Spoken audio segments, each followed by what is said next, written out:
बहुनाम जन्मनामन्ते ज्ञानवान माम प्रपद्यते।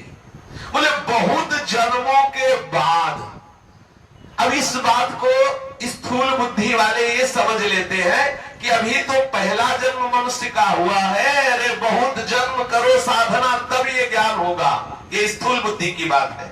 सूक्ष्म बुद्धि की बात है बहुत जन्म हो गए हैं, अब ये आखिरी जन्म है हमारा। बहुनाम जन्मनामन्ते ज्ञानवान माम प्रपद्यते।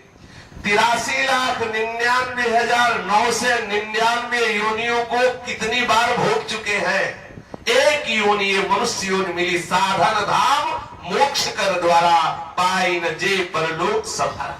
ये केवल भगवत भक्ति के द्वारा विशुद्ध ज्ञान विशुद्ध प्रेम प्राप्त करने के लिए मानव जन्म मिला है। यही सब जन्मों का आदि है और यही सब जन्मों का अंत है। आप इसी जन्म से सुअर बन सकते हैं, कुत्ता बन सकते हैं, भूत बन सकते हैं, प्रेत बन सकते हैं, नाली के कीड़ा बन सकते हैं, देवता बन सकते हैं और नारायण बन सकते हैं। आप इससे जो चाहे बन सकते हैं। मतलब ये प्रारंभ भी है और ये अंत भी है। और आप अगर कुछ न बदलना चाहे तो मोक्ष को प्राप्त हो सकते हैं। कोई चाहत ना हो तो बस ये आखिरी जन्म है आपका, बहुत जन्म हो गए। कभी ऐसा सिद्धांत किसी के द्वारा स्वीकार नहीं करना चाहिए। एक बार एक साधक ने शाम के प्रश्न किया था कि अगर 1000 जन्म में भी भगवत प्राप्ति हो जाए तो बहुत अच्छा, तो हम आपको प्रणाम करते हैं, दोबारा हमसे प्रश्न मत करना। हम ऐसे साधक से मिलना ही नहीं चाहते जो 1000 वर्ष का इंतजार करता है भगवत प्राप्ति का। हमें एक सेकंड की भी चैन नहीं होनी चाहिए और हमें विकलता होनी चाहिए। जैसे श्वास लेने के लिए हमें विकलता होती है, ऐसे भगवत मिलन की विकलता होनी चाहिए। हम क्यों छोड़े 1000 जन्म के लिए, जब भरत जैसा महापुरुष एक मृग शावक में प्रीति करके अगला जन्म मृग का प्राप्त कर सकता है, तो 1000 जन्म में पता नहीं अजगर बनेंगे कि सुअर बनेंगे और उनमें अवसर मिलेगा कि नहीं भगवत प्राप्ति का। हम इसी जन्म में और इसी क्षण में प्रयास करेंगे कि हमें प्रभु से मिलन हो, आगे प्रभु जाने। लेकिन हमारा प्रयास आगे के लिए नहीं, अभी के लिए होगा। हमारा हर क्षण अभी के लिए होना चाहिए। कभी भी उपासक को स्वीकार नहीं करना चाहिए कि अगले जन्म, इस जन्म में ना हुई तो अगले जन्म, अगला जन्म कैसे होगा। कर्म बंधन से नहीं हो सकता। कटे कर्म बंधन संसारी, सुख सागर पूरी तति भारी। अरे हम उन्हीं के हैं, किसी और के नहीं है। अगले जन्म के लिए छूट क्यों दे। अगर हम छूट देंगे तो माया घुस जाएगी और वो अगले जन्म का इंतजार करवा देगी। बिल्कुल छूट नहीं। अभी इसी इच्छा मुक्त है हम, केवल सुलझने की जरूरत है। अपने लोग कहते हैं भाई अब तो हम वृद्ध हो गए, जवान होते तो साधन करते। बस साधना करके भी यही अनुभव किया जाता है कि मैं किसी योग्य नहीं हूँ। वही आप अनुभव कर रहे हैं। बस यही से शुरू कर दो यात्रा। सारी साधना का फल यही, मैं किसी योग्य नहीं हूँ। यदि आपके अनुभव में बात आ गई तो बहुत बड़ी साधना हो गई। यहाँ से प्रारंभ करो, भगवत प्राप्ति का मार्ग प्रारंभ हो गया। यहाँ से प्रारंभ करो अपनी यात्रा। बिल्कुल कभी इस भ्रम में मत रहना कि किसी साधना से प्रभु मिलते हैं। बिल्कुल भ्रम में मत रहना। तो फिर साधना क्यों बताते हो। इसीलिए कि तुम्हारे अंदर ये है कि मैं करूंगा, करना चाहता हूं तो करके देख लो। जब थक जाना हाथ उठा लेना तो आ जाएंगे, आपको हृदय से लगा लेंगे। पर बिना किए आता नहीं, क्योंकि देहाभिमानी जीव है ना, बिना किए मानता नहीं। तो इसीलिए लगाएगा दौड़, इधर से दौड़। जब ज्यादा भीड़ होती है तो बिहारी जी के दर्शन के लिए बल्लियां लगा देती है, चलो उधर घूम के आओ। और जब पर्सनल बिल्कुल ऐसा होता है ना पूर्ण शरणागत, तो गोसाई जी के घरों से के बगल में ही एक गेट है, बस जरा सा खुला और नाम के दर्शन करो, हो गया। ये जो गेट जरा सा बिल्कुल थोड़ी भी यात्रा नहीं करनी पड़ती, वो होते हैं हारने वाले। अपबल तपबल और बाहुबल चौथो बल है दाम, सूर किशोर कृपा दे हारे को है हार गया हे नाथ। अब मेरे बनाए न बनेगी, मेरे बनाए ना बनेगी कोटि कल्प लो, और आपके बनाए बनेगी पल पाव में। बस वो इंतजार करता है। ये इंतजार है सबसे बड़ी साधना। इंतजार करता है अपने प्यारे के आने का कि नाथ मेरे में तो कोई सामर्थ्य नहीं, आप अपनी करुणा से स्वयं आ जाओ और हमें स्वीकार कर लो। तो प्रभु पहले उसके हृदय में विवेक रूप से आते हैं, फिर सामने कृष्ण रूप से प्रकट हो जाते हैं। ये स्वीकार ही मत करो कि गीता में लिखा है बहुनाम जन्मनामन्ते ज्ञानवान माम प्रपद्यते। बहुत जन्मों के बाद आपको वो ज्ञान होगा कि वासुदेवा सर्वमिति। वो बहुत जन्मों का समापन होने वाला है और हमें मनुष्य शरीर मिल गया। अब अगला जन्म कर्म बंधन से नहीं होगा। हाँ, प्रियाजू की इच्छा से चाहे जहां हो उसकी कोई परवाह नहीं, कर्म बंधन से नहीं हो सकता।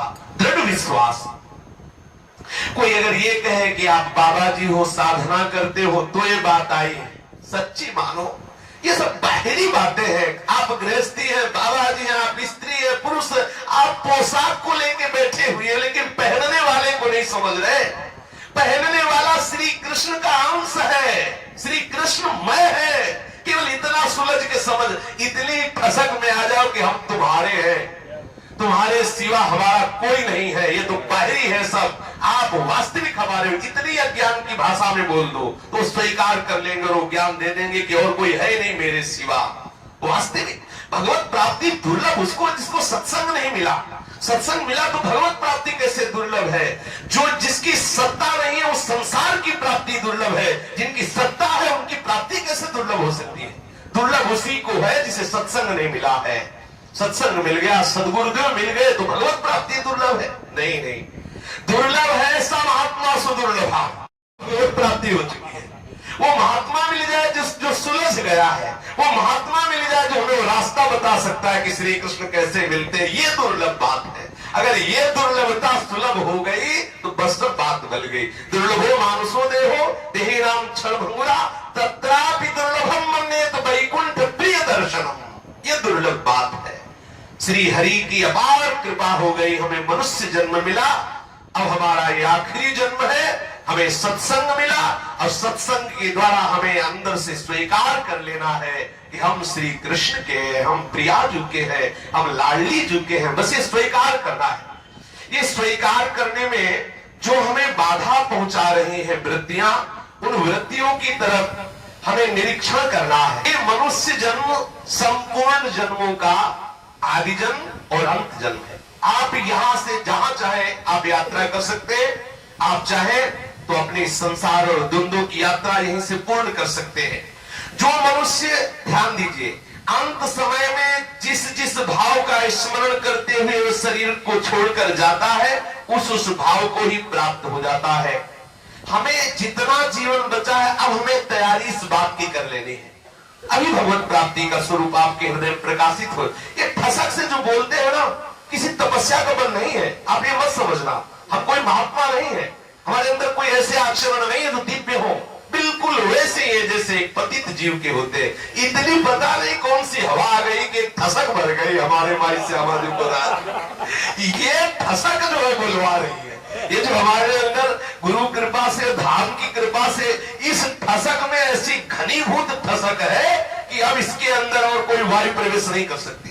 ये जो ठसक बैठ गई हमारे माई श्यामा जू को रात, रहो को काहू मने दिए मेरे प्राणनाथ श्री श्यामा, शपथ करो तृण छे। यही ठसक कर जाती है। और अगर इसी ठसक को आप भी स्वीकार कर ले तो कहते हैं हम श्री श्यामा जू के बल अभिमानी टेढ़े रहे मोहन रसियासो बोले अटपटबाई। आपको बिल्कुल सच्ची बात कह रहे हैं। जिस क्षण जहां हमें विशेष कष्ट होता है, हम देखते हैं करुणा मरुणालय श्री लाडली जो मंद मंद मुस्कुराती हुई ढांढस बनाने के लिए सामने होती है। अब आप बोलो हमें चिंतन करना पड़ेगा क्या मरने के समय? हम गरज कर ये बात कह रहे हैं, श्री हरिवंश भरोसे भय निडर नित गर्जत हरिवंश बल। हमें चिंतन करना पड़ेगा क्या अंतिम समय की? प्रियाजू का चिंतन करें। जब देखते हैं कि जरा सा कष्ट हुआ तो मंद मंद मुस्कुराती हुई लाडली जो करुणा बरसाती है, तो क्या ये करना पड़ेगा कि मरने के समय किसी और का चिंतन हो ही नहीं सकता। अगर जीते जी आपने सारे संबंध काट दिए तो मरते समय श्री स्वामी जी की जिम्मेदारी है कि वो आपके हृदय में आके प्रकाशित होंगे। निश्चित आप जीते जी संबंध हटा दीजिए, किसी को अपना न रखिए। एक बात गांठ बांध लीजिए, सब साधनों की 100 बात है। जीते जी किसी का आश्रय मत रखिए। और आप देख लीजिए हमारे प्रिय प्रीतम आते हैं कि नहीं आपके सामने। किसी का अन्य का सहारा न रह जाए, न धन का, न जन का, न तपस्या का, न अपने बल का, केवल एकमात्र स्वामी के बल का। आप देखोगे नेत्रों के सामने से हटेगी नहीं, हटाए नहीं हटेगी। ये जोड़ी हर समय आपके नेत्रों में बसी रहेगी। अगर इसके बसने में अभी कोई बाधा है तो कोई है आपका। ढूंढ लो अपने अंतःकरण में, यदि कोई बल है तो उसे निकाल डालो। कोई बल नहीं, ये सब व्यर्थ का बल है, भ्रम है। एक बल है तो श्री लाडली जो है बल, मेरे बल श्री वृंदावन रानी। 100 साधनाओं की साधना आपको अपने हृदय की बात कह रहा हूं। यदि एक बात आप ढूंढ करके नष्ट कर दीजिए तो सब बात आपकी बन जाएगी। आपका इस जगत में कोई संबंधी, कोई बल नहीं होना चाहिए। ये आप कर लो श्री जी के चरणारविंद के बल से।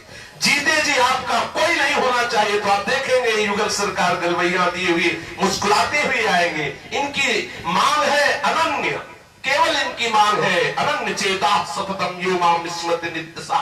इनकी मांग है अनन्यश्चिन्तयन्तु माम। इनकी मांग है केवल एक कि तू केवल मेरा हो जा, बस यही सुधारना है। बस इतनी ही सर्व साधना है। हृदय से जितने संबंध है इन सबको हटा दो। सत्संग के द्वारा प्राप्त विवेक के बल से सारे संबंधों को नष्ट कर दो। आप देखोगे अपने परम प्रिय संबंधी श्री श्यामा से हम दूर नहीं, निश्चित दूर नहीं। यहाँ की अद्भुत ऐसी महिमा है कि अंत समय में जो स्मरण करता है उसको वही गति मिलती है। यहाँ अंत समय में प्रियालाल सहचरियों के सहित हृदय में विलास करने लगती है। जो इस रज का रसिक होता है उसको चिंतन करना नहीं पड़ता। ये अतिशय उदार स्वामिनी अपनी सहचरियों के सहित उसके हृदय रूपी निकुंज में आके विराजमान हो जाती है। लेकिन हमें उस दिन का इंतजार नहीं करना, हमें आज ही चाहिए ये बात। श्री लाडली जो अपनी सहचरियों के साथ हमारे हृदय निकुंज में जीते जी हमारे हृदय में आवे। तो आप अभी इसी समय सारे संबंध खत्म कर दीजिए। आप देखिए आ रहे कि नहीं। आपके जीवन में किसी का किसी भी तरह से कोई बल नहीं होना चाहिए ना। वो श्रीमद राधा सुधा निधि में लिखा है दूरादपास इतना त्यागना है। दूरादपास सृजनाम सुखमर्थ कोटिम सर्वे सुसाधन वरे सुचिरम निराशा। तो वसंत में सहजाद्भुत सौख्य धाराम श्री राधिका चरण रेणु महम स्मरामी। किसी भी परिवार का बल नहीं होना चाहिए, किसी रुपए आदि संपत्ति का बल नहीं होना चाहिए और किसी साधना का बल नहीं होना चाहिए। फिर आप देखिए हमारी लाडली लाल कैसे मुस्कुराते हुए आ जाते हैं। पर ऐसा निर्बल बनने के लिए सत्संग की विशेष आवश्यकता है, क्योंकि सत्संग ही झूठे अभिमान का नाश करता है। भगवत कृपा से सत्संग के द्वारा प्राप्त विवेक के द्वारा इन समस्त आश्रयों को काट कर एकमात्र युगल चरणारविंद का आश्रय लीजिए। साधन विविध सकाम मति सब स्वार्थ सकल समय जो नीति ज्ञान ध्यान व्रत कर्म जिते सब काहू में नहीं मोहि प्रतीति। रसिक अनन्य निशान बजायो एक श्याम श्यामा पद प्रीति। श्री हरिवंश चरण निज सेवक बिचले नहीं छाड़ी रस रीति। श्री राधा वल्लभ लाल की